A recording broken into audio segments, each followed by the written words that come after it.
بسم اللہ الرحمن الرحیم۔ اذا جاء نصر اللہ والفتح، اس کو ہم نے اس صورت کو گرامر کے لحاظ سے اور ترجمہ کے لحاظ سے حل کر لیا۔ اب اس کی تھوڑی سی تفسیر، اس کا شان نزول عبداللہ ابن عمر رضی اللہ تعالی عنہ سے مروی روایت کے مطابق یہ صورت حجۃ الوداع کے موقع پر مینا میں نازل ہوئی ہے۔ جب رسول اللہ صلی اللہ علیہ وسلم نے مکہ فتح کیا تو ایک اسلام کی بہت بڑی فتح تھی، کیونکہ آپ کا اصل وطن مکہ تھا جس سے آپ کو نکالا گیا، اور آپ صلی اللہ علیہ وسلم 10,000 کا لشکر لے کر مکہ پہ حملہ کرتے ہیں اور بغیر جنگ کے ہی مکہ فتح ہو جاتا ہے۔ اس خوشی کے موقع پر اللہ تعالیٰ نے اور اسلام کی اس عظیم کامیابی، اس کے بعد اسلام کا عروج بہت زیادہ شروع ہوا ہے۔ پھر اس سے پہلے ہوتا یہ تھا کہ لوگ ایک ایک کر کے اسلام میں داخل ہوتے تھے، ایک ایک پر محنت کرنی پڑتی تھی۔ ایک شخص مسلمان ہو گیا، وہ تکلیفیں برداشت کرتا، دوسرا اسلام قبول کرتا۔ حضرت بلال حبشی نے اسلام قبول کیا، گرم ریتوں پہ لٹایا گیا۔ خباب ابن ارت رضی اللہ تعالی عنہ نے اسلام قبول کیا تو ان کو آگ کے انگاروں پہ لٹایا جاتا تھا۔ لیکن جب مکہ فتح ہوا ہے تو عرب کے قبائل، حوازن، طائف، اہل مکہ اور بہت سارے قبائل، پورے قبیلے آتے تھے لشکروں کے ساتھ اور اسلام میں داخل ہوتے تھے، پورے قبیلے۔ تو بہت بڑی اسلام کی فتح تھی۔ بیٹھ جائیں، تشریف لے آئیں، بیٹھ جائیں۔ اسلام کی بہت بڑی فتح تھی، تو اس پر یہ صورت نازل ہوئی، اور اس میں نبی صلی اللہ علیہ وسلم کو بتایا گیا کہ جب اللہ کی مدد اور فتح اور نصرت آ جائے تو مسلمان کا کام اترانا نہیں ہے، تکبر کرنا نہیں ہے۔ غیر مسلم تو خوشی میں ناچتے ہیں نا، نائٹ شو رکھتے ہیں جب ان کو فتح ہوتی ہے، تو نائٹ شو ہوتے ہیں، ڈانس ہوتا ہے، جشن مناتے ہیں۔ ان کے غم منانے کے طریقے بھی اپنے ہیں، خوشی منانے کے طریقے بھی اپنے۔ غموں میں یہ شمع جلاتے ہیں، اور خوشی میں کیا کرتے ہیں؟ نائٹ شو ہوتے ہیں، کلب ہوتے ہیں ان کے، فلمیں دیکھتے ہیں۔ تو مسلمان کے لیے غم منانے کا بھی اللہ نے طریقہ بیان کر دیا، اور خوشی منانے کا بھی اللہ نے طریقہ بیان کر دیا۔ تو یہاں نبی صلی اللہ علیہ وسلم کو حکم دیا گیا کہ جب اللہ کی مدد، اذا جاء نصر اللہ، جب اللہ کی مدد آ گئی، وہ مدد جس کا اللہ نے آپ سے وعدہ کیا تھا۔ 23 سال ہو گئے، 23 سال تبلیغ کرتے ہوئے، جہاد کرتے ہوئے، تکلیفیں برداشت کرتے ہوئے، اب اللہ نے آپ کو اس کا دنیا میں پھل دیا ہے۔ وہ کیا ہے کہ آج ایک ایک آدمی مسلمان نہیں ہو رہا، بلکہ جوق در جوق لوگ آ رہے ہیں اور اسلام قبول کر رہے ہیں۔ عرب کو عزت مل رہی ہے، پورے عرب قبائل اسلام میں داخل ہو رہے ہیں، اسلام کو تقویت اور طاقت مل رہی ہے۔ تو ایسے موقع پہ حکم دیا جا رہا ہے کہ تکبر نہ کرو، اتراؤ نہیں، جشن نہیں مناؤ، بلکہ اذا جاء نصر اللہ، جب اللہ کی مدد آ پہنچے، یعنی فتح مل گئی۔ وَرَأَيْتَ النَّاسَ، اور آپ نے دیکھا کہ لوگ يَدْخُلُونَ فِي دِينِ اللَّهِ، اللہ کے دین میں داخل ہو رہے ہیں، افواجا، لشکروں کی شکل میں۔ تو کرنا کیا ہے؟ فَسَبِّحْ بِحَمْدِ رَبِّكَ، اپنے رب کی حمد کے ساتھ اس کی پاکی بیان کرنی ہے، اور اللہ کا ذکر زیادہ کرنا ہے کہ یہ کس کی توفیق سے ہوا ہے؟ اللہ کی۔ وَاسْتَغْفِرْهُ، اور استغفار کرنا ہے اپنی کوتاہیوں پر، یعنی کامیابی کس کے کھاتے میں ڈالنی ہے؟ اللہ کے کھاتے میں، اور کوتاہیاں اپنی۔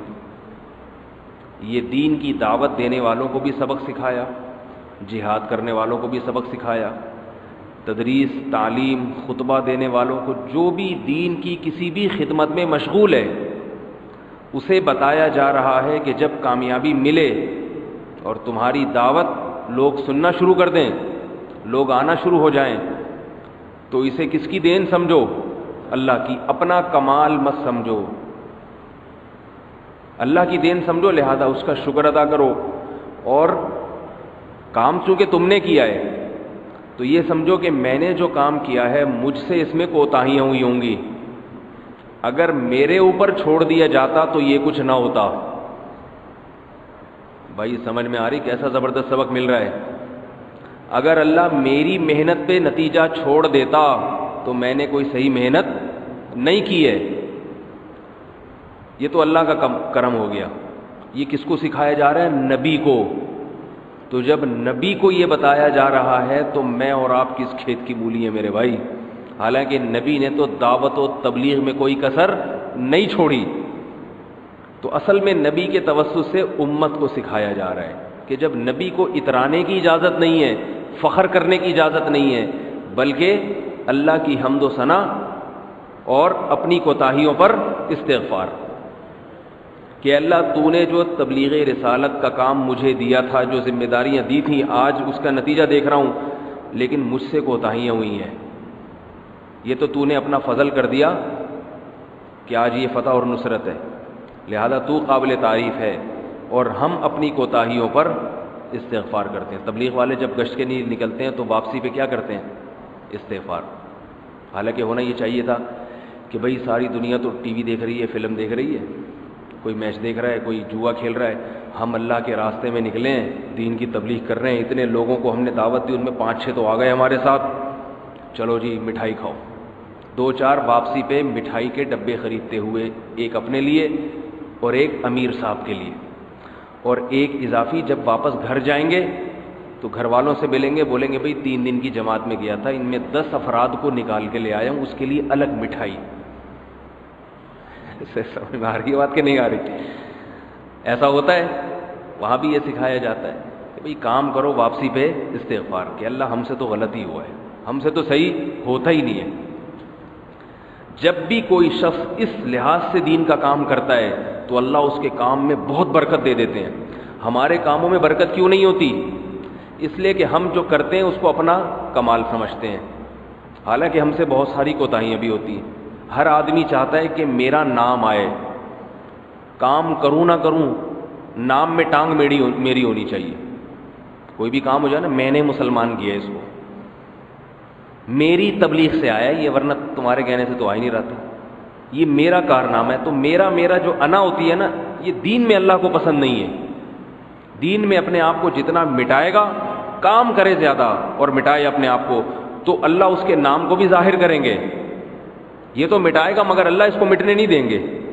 اللہ اس کو عزت بھی دیں گے اور اس کے کام میں برکت دیں گے. ہم نے بڑے بڑے علماء دیکھے ہیں کہ جنہوں نے اپنے آپ کو مٹا کے بہت کام کیا، کہیں نام نہیں آنے دیا اپنا، مگر اللہ نے ان کے نام کی بھی حفاظت کی اور ایسی عزت دی ان کو کہ وہ جتنا مٹتے ہیں اتنا ہی اجاگر ہو رہے ہیں.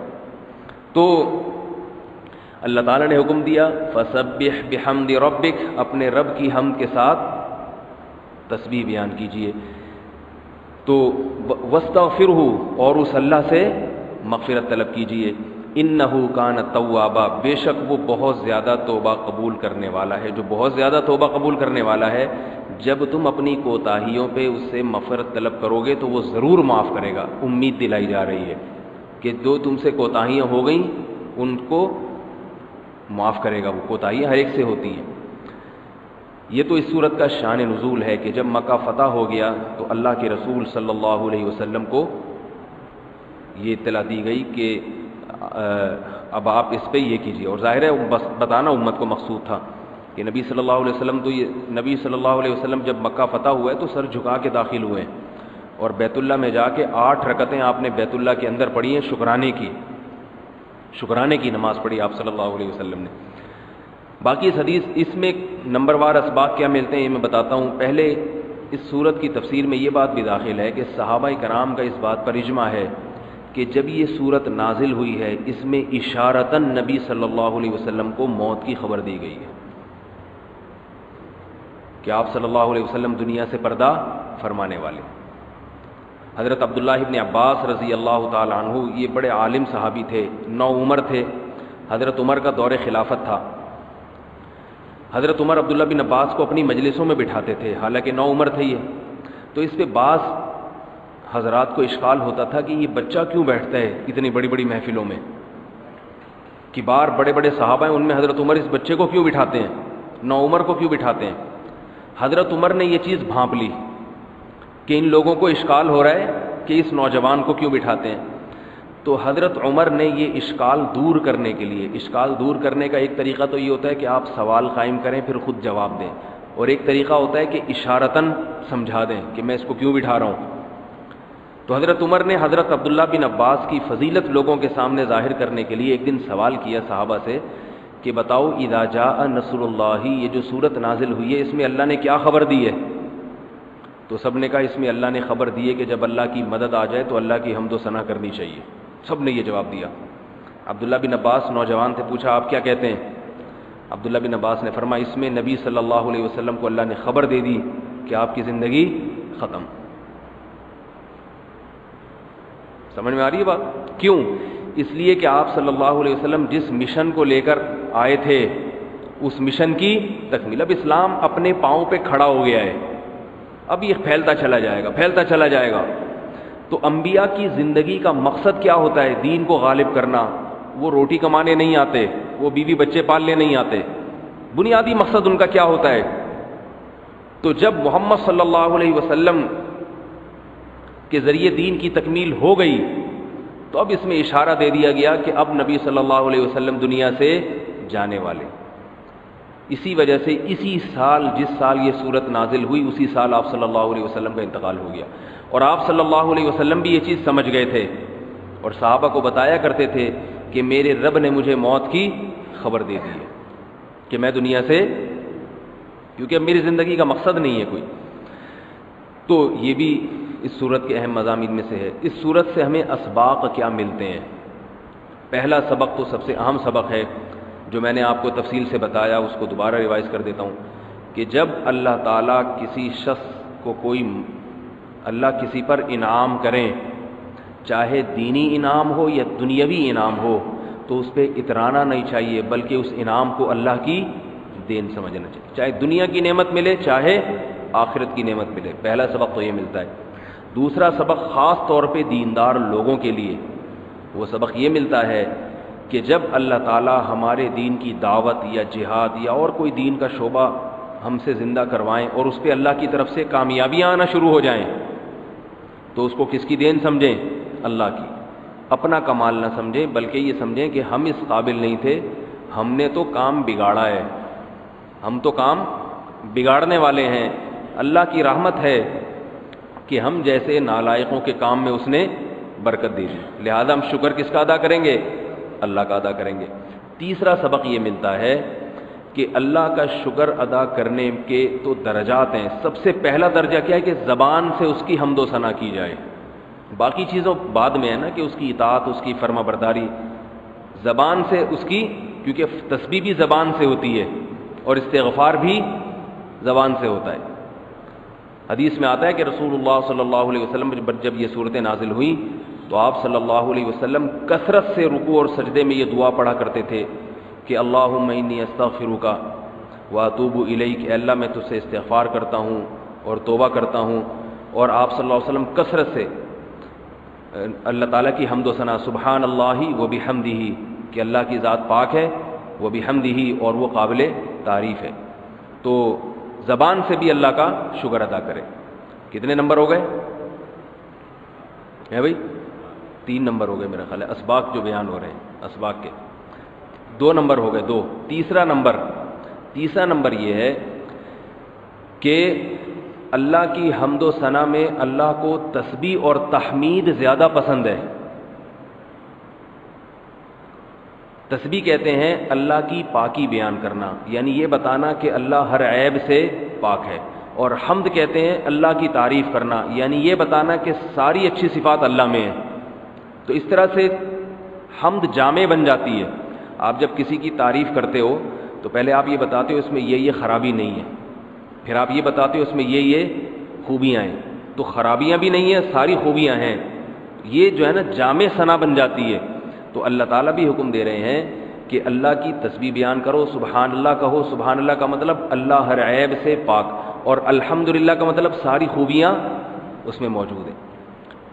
اسی کی تائید حدیث سے ہوتی ہے، صحیح بخاری کی جو آخری حدیث ہے اس میں آتا ہے رسول اللہ صلی اللہ علیہ وسلم نے فرمایا کلیمتان خفیفتان علی اللسان ثقیلتان فی المیزان حبیبتان الی الرحمن، 2 کلمے ایسے ہیں جو زبان پر بہت ہلکے ہیں یعنی پڑھنا بہت آسان، اور میزان کے ترازو میں بہت بھاری ہوں گے، اور رحمان کو بہت محبوب ہیں۔ خفیفتانی علی اللسان ثقیلتانی فی المیزان حبیبتانی الی الرحمن۔ فرمایا وہ دو کلمے ہیں، سبحان اللہ و بحمدہ سبحان اللہ العظیم۔ یہاں بھی سبحان اللہ و بحمدہ، یعنی اللہ کی حمد بھی ہو، اس کی تسبیح بھی ہو۔ تو یہ تیسرا سبق ملتا ہے۔ اور اسی میں یہ بھی ہے کہ اللہ کی حمد و ثنا ہو اور اپنے لیے ہے بھائی استغفار ہو۔ چوتھا سبق اس سے یہ ملتا ہے کہ دین کی دعوت اور تبلیغ کی اہمیت اپنی جگہ، وہ بھی نبی نے شعبہ زندہ کیا، لیکن اللہ کی مدد اور نصرت جو بھرپور طریقے سے آئی وہ کس سے آئی ہے؟ وہ جہاد سے آئی ہے۔ نبی صلی اللہ علیہ وسلم 13 سال مکہ میں تبلیغ بھی کرتے تھے، ایک ایک دو لوگ اسلام قبول کرتے تھے۔ جب 10,000 کا لشکر لے کے مکہ پہ حملہ کیا اور فتح ہوئی تو اب ایک ایک دو نہیں بلکہ پورے قبائل۔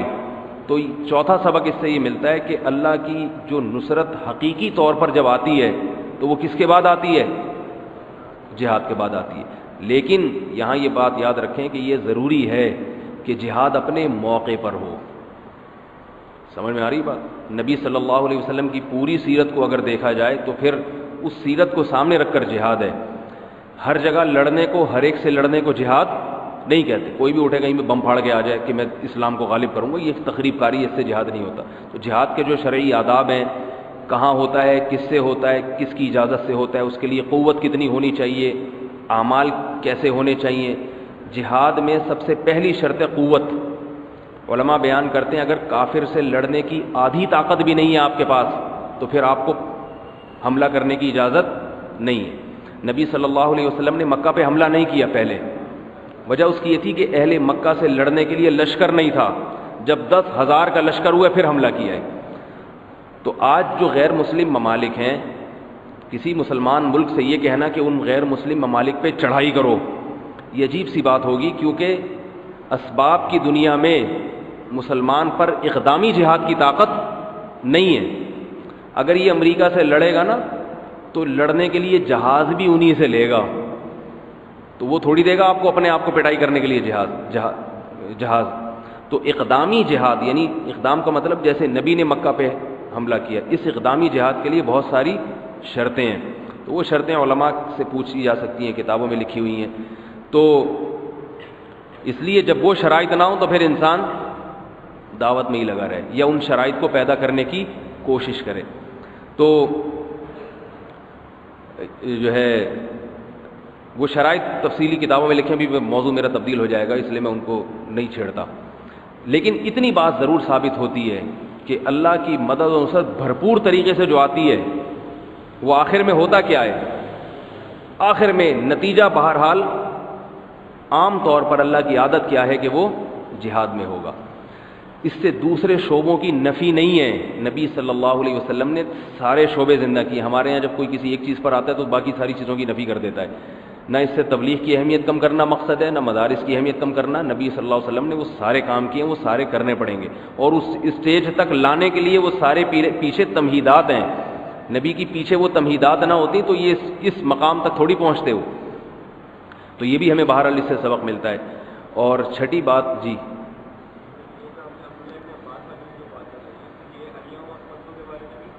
الیوم اکملت لکم دینکم بھی نازل ہوئی تھی، لیکن یہ انہوں نے جو بات کہی وہ اذا جاء نصر اللہ کے بارے میں کہی ہے۔ جی ہاں، عبداللہ بن عمر کی رائے کے مطابق۔ کتنے اسباق ہو گئے ہیں بھائی؟ پانچ اسباق ہو گئے۔ اس میں ریپیٹ کرنے کی تو ضرورت نہیں ہے، یہ آپ کو تحریری شکل میں یہ اور کچھ مزید اسباق انشاءاللہ وہ بھی آپ کو تحریری شکل میں دے دیے جائیں گے جو ہمیں اذا جاء نصر اللہ والفتح والی صورت سے ملتے ہیں۔ ایک اور سبق ہمیں یہ بھی ملتا ہے اس سے کہ انبیاء کی دعوت، انبیاء کا جو بنیادی مقصد ہوتا ہے وہ تبلیغ ہوتا ہے اور دین کو دنیا میں غالب کرنا۔ لہذا جب وہ مقصد مکمل ہو جائے تو اللہ انبیاء کو دنیا سے اٹھا لیتے ہیں۔ اس سے اس منصب کی اہمیت کا پتہ چلتا ہے کہ اللہ نے اپنے محبوب ترین لوگوں کے لیے جس کام کا انتخاب کیا وہ کام کیا ہے؟ دین کو دنیا میں غالب کرنا۔ ہمیں نہیں اٹھاتے اللہ تعالیٰ، ہیں بھائی؟ ہم سے دین کا کام ہو پھر بھی زندہ رہتے ہیں، نہیں ہو پھر بھی زندہ رہتے ہیں. یہ ہمارے لیے بے عزتی کی بات ہے. سمجھ میں آ گئی نا بات؟ کیونکہ ہمارے اور بھی کام ہے، کھانا بھی، بیوی بچوں کو پالنا بھی، کھیل کود بھی، یہ سارے ہمارے کام ہیں. تو پتہ یہ چلا کہ اعلیٰ اور افضل مرتبہ کیا ہے کہ آپ دین کے لیے زندہ رہو، اور اگر دین کی خدمت آپ سے نہیں ہو رہی تو اللہ سے پھر موت کی دعا مانگو. صراحتاً دعا مانگنا تو جائز نہیں ہے، اشارتاً. ہمارے اکابر ہم نے بعض دیکھے ہیں کہ اگر ان کو کوئی بیماری ہوتی تھی جس میں وہ دین کا کام نہیں کر سکتے تھے تو وہ اللہ سے دعا مانگتے تھے کہ اے اللہ اگر ہمارے لیے دین کی خدمت مقدر نہیں ہے تو احینی ما کانت الحیات خیر لی وامتنی ما کانت الممات خیر لی. تو جب تک زندگی بہتر ہے زندہ رکھ، موت بہتر ہے تو ہمیں موت دے دے. یہ اشارتاً موت کی تمنا ہے، صراحتاً موت کی تمنا جائز نہیں ہے. اس پہ ہمارے حضرت مفتی رشید احمد صاحب رحمہ اللہ ایک شعر پڑھا کرتے تھے کہ جینا چاہوں تو کس بھروسے پر، زندگی ہو تو بردرے محبوب. محبوب کے دروازے پہ زندگی گزر جائے تو زندگی ہے، محبوب کے دروازے سے دھتکار دیے گئے پھر ہمیں زندگی نہیں چاہیے. تو اللہ کسی سے دین کی خدمت لے رہا ہو، لوگوں کو فائدہ ہو رہا ہو، اس سے اللہ کی طرف لوگ آ رہے ہوں علم کے ذریعے یا اور دوسرے ذرائع سے، تو اس کی یہ چاہت ہوتی ہے کہ اللہ مجھے زندہ اس وقت تک رکھنا جب تک یہ کام مجھ سے ہو رہا ہے. جب یہ کام نہیں ہو رہا تو پھر میں روٹی کھانے کے لیے زندہ نہیں رہنا چاہتا. یہ بڑے لوگوں کی بات ہے، میرے اور آپ کی نہیں. آپ لوگ اللہ سے دعا مانگ لیا کریں کہ اللہ بس زندگی دے دے. ہم لوگ کمزور لوگ ہیں. لیکن یہ بھی سبق ملتا ہے اس سے کہ اونچا مرتبہ کیا ہے، دین کے لیے انسان زندہ ہو جیسے پیغمبروں کی زندگی. اللہ تعالیٰ سمجھنے کی عمل کی توفیق عطا فرمائے. 20 منٹ باقی ہیں، اس میں اگلی صورت کچھ گرامر اور ترجمے کے لحاظ سے حل کر دیتا ہوں، پھر اس میں جو اسباق ہمیں ملتے ہیں اس کا جو خلاصہ ہے وہ اگلے لیکچر میں ہو جائے گا. سمجھ رہے ہیں؟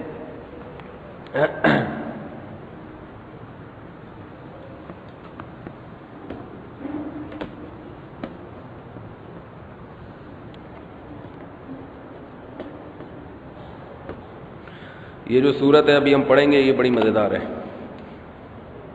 اور بہت آسان ہے، کیونکہ اس میں ایک ہی آیت کا بار بار تکرار ہے. سورہ کافرون.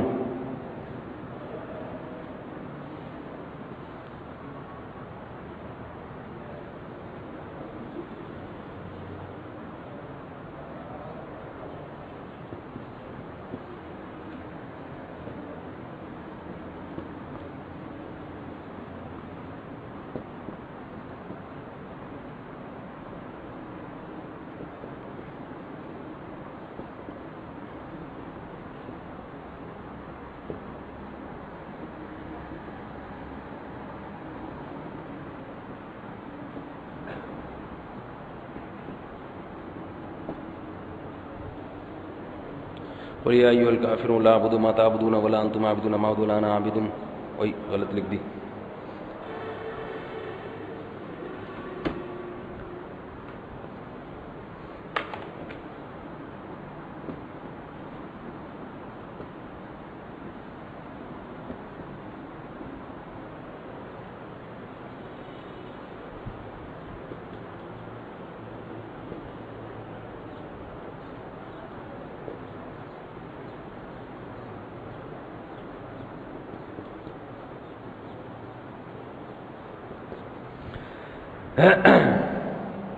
قل، سورہ کافرون ہے نا. قل کا مطلب پتہ ہے آپ لوگوں کو. یا ایہل، یا کا معنی ہوتا ہے اے. ہم کہتے ہیں نا یا اللہ، گرین چینل والے کہتے ہیں یا رسول اللہ مدد، یا غوث اعظم وغیرہ وغیرہ لگاتے ہیں. تو یا کا مطلب کیا ہے؟ جب کسی کو پکارا جاتا ہے یا.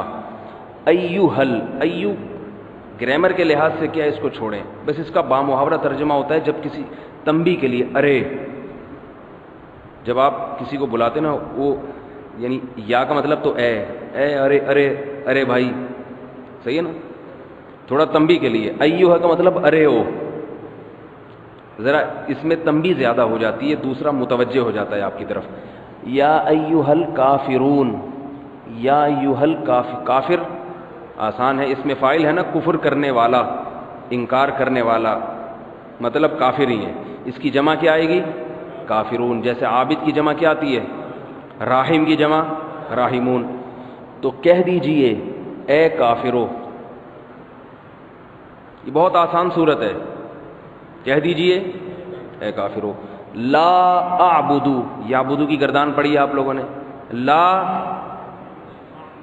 بولو بھائی، لا اعبدو، میں عبادت نہیں کرتا، ماں اس چیز کی، ماں بتایا تھا نا وچ کی طرح، وچ،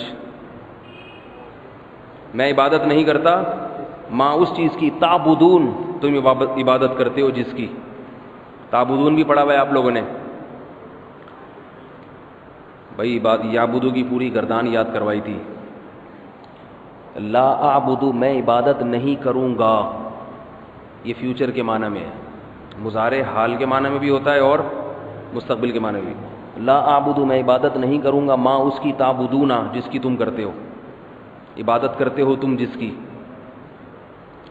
کیا ہو گیا بھائی؟ آسان ہے. ولا، اور نہیں. انتم کا معنی کچھ تو بتا دیا کرو اللہ کے بندو یار، ہیں؟ انتم پروناؤن آپ نے یاد کیے تھے نا، ہوا، ہما، ہم، ہی، ہما، ہن، انت، انتما، انتم، انتم کا معنی تم سب. ولا انتم، اور نہ ہی تم سب، عابدون، عابد کی جمع، عبادت کرنے والے ہو، ماں اس چیز کی، اعبد، میں عبادت کرتا ہوں. بہت آسان، بڑی دلچسپ صورت ہے یہ. کیا ہو گیا بھائی؟ آپ لوگ یہاں آئے ہوئے کیوں ہیں؟ مجھے پہلے یہ بتاؤ، کس سلسلے میں آئے ہیں؟ آسان ہے یا نہیں ہے؟ آپ لوگ مجھے دیکھتے ایسے جیسے پتہ نہیں کہ کیا کوئی مسئلہ کھڑا ہو گیا. ولا انتم، اور نہ ہی تم، عابدون، عبادت کرتے ہو، ماں اس چیز کی، اعبد، میں کرتا ہوں جس کی. ولا، اور نہ ہی، انا، انا کسے کہتے ہیں؟ میں. عابدن، عبادت کرنے والا، اور نہ ہی میں عبادت کرنے والا ہوں، ماں اس چیز کی، عبدتم، ضربتم کی طرح، فعلتم، جس کی تم نے عبادت کی. بہت آسان ہے، بڑا دلچسپ ہے. یہ تو ایسے حلوہ ہے آپ لوگوں کے لیے، نہیں لگ رہا آسان؟ ولا انا، اور نہ ہی میں عبادت کرنے والا ہوں، ماں اس چیز کی، عبدتم، جس کی تم عبادت کرتے ہو. ولا انتم، اور نہ ہی تم، عابدون، عبادت کرنے والے ہو، اس میں فاعل، عابد کی جمع، ماں اس چیز کی، عابد، جس کی میں عبادت کرتا ہوں. اسی کا تکرار ہے بار بار. لکم، لام کا معنی لیے، جیسے الحمدللہ میں پڑھا تھا نا، تمام تعریفیں اللہ کے لیے. لکم، تمہارے لیے. کم کا معنی تم سب. لکم، تمہارے لیے ہے. دینکم، تمہارا دین. لکم دینکم، تمہارے لیے تمہارا دین. و، اور لی، یا لیا، لی کا ایک ہی مطلب ہے، لیا، میرے لیے، دین، میرے لیے میرا دین. سمجھ میں نہیں آ رہی بات؟ تمہارے لیے تمہارا دین، میرے لیے میرا دین. دوبارہ ترجمہ کر دوں. قل، اے نبی کہہ دیجئے، یا ایھا الکافرون، اے کافرو، لا اعبدو، میں عبادت نہیں کروں گا، ما تعبدون، جن کی تم عبادت تم کرتے ہو. ولا انتم عابدون، اور نہ ہی تم عبادت کرو گے یا کرنے والے ہو، ما اعبد، جس کی عبادت میں کرتا ہوں. ولا انا عابد، اور نہ ہی میں عبادت کروں گا، ما عبدتم، ان کی جن کی تم نے عبادت کی. آپ کا اس سے یعبدو کی گردان بھی یاد ہو جائے گی اچھی طرح. صحیح ہے؟ ولا انتم، اور نہ ہی تم عبادت کرنے والے ہو اس کی جس کی میں عبادت کرتا ہوں. لکم دینکم، تمہارے لیے تمہارا دین. ولی دین، میرے لیے دین. ایک الگ دین ہے، یعنی میرا دین ہے وہ. بہت آسان ہے بھائی؟ اچھا، جلدی جلدی اس کی تفسیر بھی کر دیتا ہوں اسی میں. یہ صورت نازل ہوئی ہے جب ان مشرکین، مکہ میں نازل ہوئی، تو مکہ کے جو مشرکین مکہ میں جو لوگ ہٹ دھرم تھے، ضدی تھے، جن کے بارے میں اللہ کو علم تھا کہ یہ مومن نہیں ہوں گے، یہ مسلمان نہیں ہو سکتے. کچھ تو کافر ایسے تھے جن کے بارے میں اللہ کو پتا تھا مسلمان ہو جائیں گے، کچھ کے بارے میں اللہ کو پتا تھا کہ مسلمان نہیں ہوں گے. تو نبی جب ان کو تبلیغ کر کر کے تھک گئے، مایوس ہو گئے، تو انسان کو غم ہوتا ہے نا، کہ بھئی یہ تو پتھر جیسے دل ہیں. اور کافروں کو خیال ہونے لگا کہ محمد صلی اللہ علیہ وسلم نے اتنی دعوت دی, ہم تو نہیں بدلے, عین ممکن ہے یہ خود بدل جائیں مایوس ہو کے. جب انسان ایک کام کرتا کرتا تھک جاتا ہے, دنیا تبدیل نہیں ہو رہی, تو کہتی چھوڑو میں ہی وہ کہتا ہے چھوڑو میں ہی تبدیل ہو جاتا ہوں. وہ کیا کہتا ہے؟ اثر پڑتا ہے نا, آپ کی بات کوئی نہیں مانتا تو آپ بھی تھوڑے دن میں ان جیسے ہو جاتے ہیں. تو اس صورت میں ان کافروں کو مایوس کر دیا گیا ہے. ایک تو یہ خبر دے دی گئی ہے کہ جیسے تمہارے مقدر میں ایمان نہیں ہے تو یاد رکھو محمد صلی اللہ علیہ وسلم کے مقدر میں تمہارا مذہب قبول کرنا نہیں. کافروں کو بھی مایوس کر دیا اور نبی کو تسلی دے دی. تسلی یہ کہ ان کے مقدر میں ایمان نہیں ہے, یہ کبھی اس معبود کی عبادت نہیں کریں گے جس کی آپ دعوت دے رہے ہیں. تو جب ایک چیز کی خبر مل جاتی ہے انسان کو اور وہ یہ سوچ لیتا ہے کہ بھئی یہ جو کام ہونا ہی نہیں ہے, تو اس کو تسلی ہو جاتی ہے کہ اس پر اپنا وقت اور محنت برباد کرنے کی, ضائع کرنے کی ضرورت نہیں ہے. اور یہ ایمان نہیں لاتے تو مایوس ہونے کی ضرورت نہیں ہے, ان پہ محنت کرو جو لے آئیں گے. سمجھ رہے ہیں بات کو؟ قل کہہ دیجیے. اچھا, ایک ہی بات کا دو دفعہ تکرار کیوں ہے؟ مزید پختہ کرنے کے لیے. قل اے نبی کہہ دیجیے, یا ایھا الکافرون, اے کافرو. ہر کافر مراد نہیں ہے, وہ کافر جن کے مقدر میں ایمان نہیں تھا. ان سے کہہ دیجیے لا اعبدو, کہ تم یہ نہ سمجھو کہ تم چونکہ ایمان نہیں لا رہے تو اب شاید میں تمہارے معبودوں کی عبادت شروع کر دوں, تمہارے مذہب کو قبول کر لوں. لا اعبدو, میں ہرگز ایسا نہیں کروں گا. ما تعبدون, ان معبودوں کی عبادت نہیں کروں گا جن کی تم کر رہے ہو. برات کا اعلان, ناممکن میرے لیے, بھول جاؤ. ولا انتم عابدون ما اعبد, اور نہ ہی تمہاری یہ حالت ہے کہ تم عبادت کرو گے اس رب کی جس کی میں کر رہا ہوں. تو میں تم سے بھی مایوس اور تم مجھ سے مایوس ہو جاؤ. تبلیغ میں ایک وقت ایسا بھی آتا ہے, یہ میں اسباق میں کیا ملتے ہیں پھر بتاؤں گا انشاءاللہ. ولا انا عابد ما عبدتم, پھر اسی بات کا دوبارہ تکرار ہے تاکہ اور اچھی طرح بات ذہن میں بیٹھ جائے کہ نہ ہی میں ہرگز عبادت کروں گا ان معبودوں کی جن کی تم کر رہے ہو, اور نہ ہی تم عبادت کرو گے اس معبود کی جس کی میں کر رہا ہوں. لہذا فیصلہ کس پر ہوتا ہے؟ لکم دینکم, تمہارے لیے تمہارا دین, میرے لیے, مجھے میرے حال پہ چھوڑ دو. سمجھ میں آ رہی ہے بات؟ مجھے میرے حال پہ چھوڑ دو, مجھے بھی نہ سمجھاؤ. کیونکہ وہ نبی کو آ کے کبھی کہہ رہے ہیں کہ ہم یوں کر دیں گے, کبھی آ کے کہتے تھے آپ عرب کی جس خوبصورت ترین عورت سے شادی کرنا چاہو گے اس سے شادی کر دیں گے, آپ ہمارے مذہب کو قبول کر لو, اپنے دین کی طرف دعوت نہ دو. کبھی کہتے تھے کہ آپ کو جتنی دولت چاہیے دینے کے لیے تیار ہیں. کبھی قتل کی دھمکیاں دیتے تھے. کبھی آپ کے چچا ابو طالب کے پاس جا کے کہتے کہ یہ تمہارے بھتیجے کو کیا ہو گیا, ان کو ستاتے. تو اللہ کے نبی نے بتایا, اللہ نے حکم دیا ان سے کہہ دو کہ تم سے تو مجھے امید نہیں ہے, تو اب حل یہ ہے کہ نہ میں تمہیں کچھ کہوں گا اور نہ تم مجھے کچھ کہو, مجھ سے بھی نا امید ہو جاؤ. اس کو کہتے ہیں براءت کا اعلان. یہ ہر موقع پہ نہیں ہے, یہ اس موقع پر ہے جب اس جیسے حالات پیدا ہو جائیں. اس جیسے حالات کیسے؟ آپ بھی دین کی دعوت کا کام کرتے ہیں, علماء خطاب کے ذریعے, تبلیغ والے تبلیغ کے ذریعے, مدرسین تدریس کے ذریعے. تو کچھ لوگ تو سیدھے راہ پہ آ جاتے ہیں اور کچھ کیا ہوتے ہیں کہ ظاہری حالات سے پتہ چلتا ہے کہ یہ بدلنے والے نہیں ہیں. تو ایسے لوگوں کے بارے میں قرآن کا حکم آج بھی ہے, کیونکہ قرآن نازل تو ہوا نبی کے دور میں, مگر سبق اس میں قیامت تک آنے والے انسانوں کے لیے کہ بھئی پھر ایسے لوگوں پر وقت برباد کرنے کے بجائے کہہ دو کہ بھئی ٹھیک ہے, تمہاری جو سمجھ میں آتا ہے تم کرو, ہماری جو سمجھ میں آئے گا ہم کریں گے. کیونکہ خام خواہ میں بحث برائے بحث کرتے رہو. نہیں, تم ہری پگڑی کیوں باندھتے ہو, اس کو نیلا کیوں نہیں کروا دیا تم نے, سفید میں کیا خرابی ہے, پیچھے پڑے رہو. اور وہ ہمیں, تو نتیجہ کیا نکلے گا؟ یا تو کچھ وقت کے بعد آپ میں لچک پیدا ہونا شروع ہو جائے گی, آپ غیر مسلم کی طرف مائل ہونا شروع ہو جائیں گے. یہودی ہے, عیسائی ہے, اس سے بحث کر رہے ہیں, ہندو سے, تو بتوں کی عبادت کیوں کرتا ہے بھائی؟ سمجھا دیا, دلائل دے دیے, وہ مان ہی نہیں رہا, پھر وہ آپ کو سمجھا رہا ہے, تو نتیجہ کیا نکلے گا؟ وہ تو نہیں سمجھے گا, ایسا نہ ہو تھوڑے دنوں میں آپ ہی مندر جانا شروع کر دیں. سمجھ میں آ رہی ہے بات؟ تو اللہ نے یہ طریقہ بھی رکھا ہے. ٹھیک ہے, اب اس سے کیا کیا اسباق ملتے ہیں جلدی جلدی بیان کر دوں تاکہ یہ صورت ختم ہو جائے. 4-5 منٹ ہیں ہمارے پاس. جی, انت انتماتم کی گردان لکھوائی نہیں ہے, بتائی تو ہے نا, تو لکھ لیں خود ہی.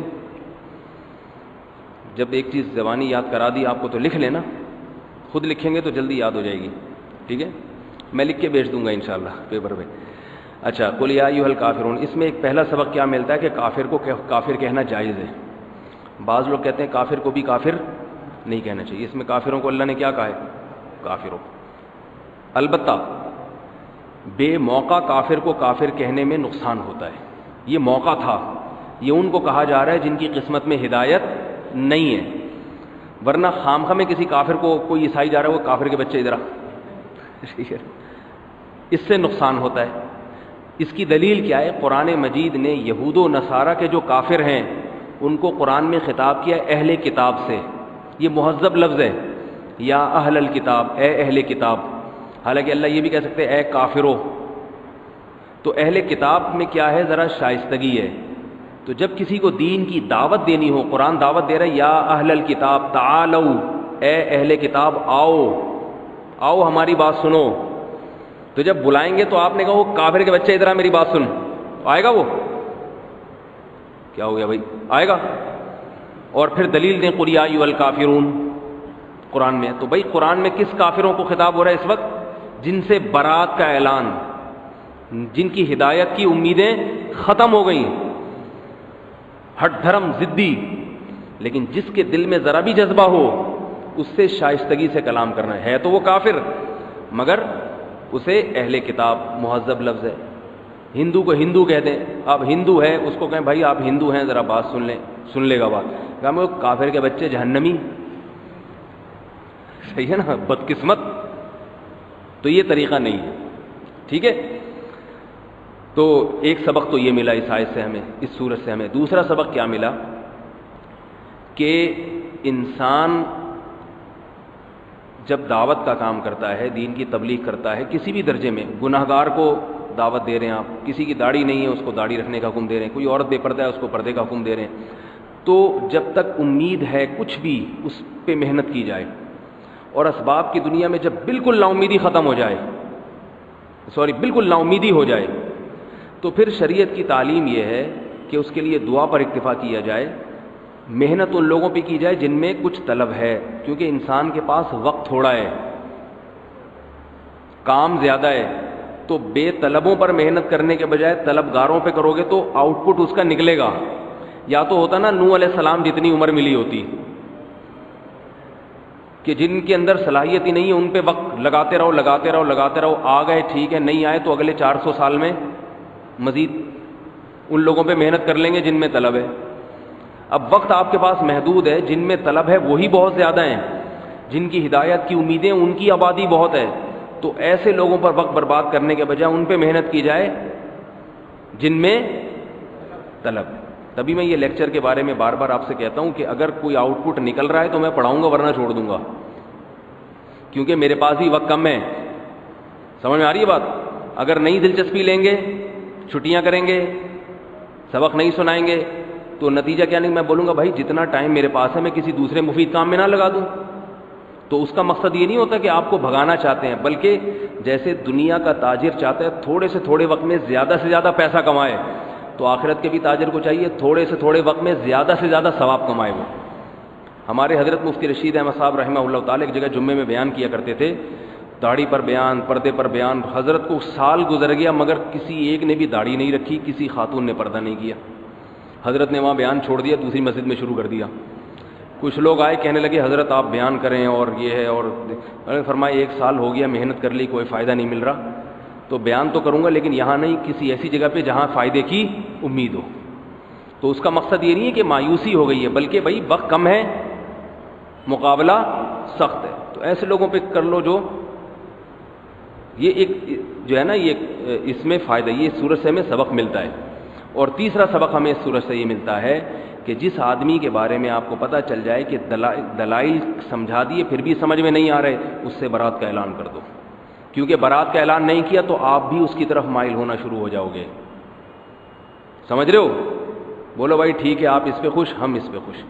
رشتہ داروں میں کچھ بے پردہ ہوتے ہیں، کچھ محفلوں میں ناجائز محفلیں ہوتی ہیں، ان کی شادی بیاہ کی تقریب میں موسیقی گانے، آپ نے سمجھا دیا غلط ہے، شریعت کا طریقہ نہیں، ان کی سمجھ میں آ گیا، ٹھیک ہے، نہیں آ رہا، بولو پھر ہم آپ کی تقریب میں نہیں آئیں گے، لکم تقریبکم ولنا تقریبنا، آپ کی تقریب آپ کو مبارک۔ دیندار آدمی کیا کرتا ہے؟ وہ تو نہیں آتے، آپ چلے جاتے ہیں ناجائز محفلوں میں، آپ چلے جاتے ہیں، آپ اپنے اصولوں پہ سمجھوتا کر لیتے ہیں، وہ سمجھوتا کرنے کے لیے تیار نہیں ہے۔ ہوتا کیا ہے، سگے بھائی کی شادی ہے، وہ ناچ گانے بھی رکھ رہا ہے، موسیقی بھی رکھ رہا ہے، اور کہتا ہے آپ کو شادی میں آنا ہے، آپ کہتے ہو میں نہیں آؤں گا، وہ کہتا ہے تم رشتہ داری توڑ رہے ہو، لیکن یہ خیال اس کو نہیں ہے کہ اپنے دیندار بھائی کی وجہ سے ان گناہوں کو اپنی محفل سے خارج کر دے تاکہ میرا بھائی آ جائے اور رشتہ داری نہ ٹوٹے۔ وہ گناہ کرے گا چاہے رشتہ داری ٹوٹتی یا نہیں ٹوٹتی، اور آپ شامل ہو جاتے ہیں کہ یار بھائی ناراض نہ ہو جائے۔